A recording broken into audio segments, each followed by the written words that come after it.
Would you keep driving your car if it was making a grinding noise? Then why on earth do you keep grinding through a relationship that isn't working? Some of the reasons we do that are our fears. Some of them are real fears, some of them are illogical fears. They might be, what if I find out that I don't love them anymore? Or they don't love me? What if I come to the realization that I need to make a decision on should I stay or should I go?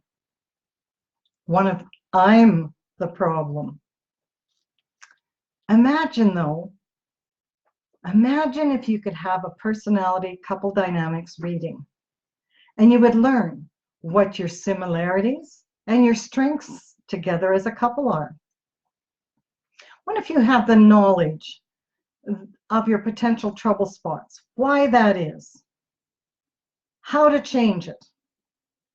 What if you could find solutions to your personality differences? And what if there was a way to re-engage, re-energize, and reconnect your relationship? There really is a way. And for singles, are you still pulling behind you those old wounds and hurts and rejections, maybe attracting the same person type over and over again? Imagine if you knew your relationship gifts that you bring to relationships. What makes you a great partner? What are your strengths? What people value in you? And how to choose that partner that's really compatible with you and will make you the happiest. Most importantly, how to become your best self and get love the way you need.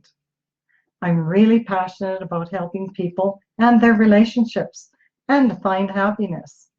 Hop on a personality reading with me. There is a limited time. I've got a great offer right now. Go to my website, eileenhead.com. I'm the Relationship Whisperer.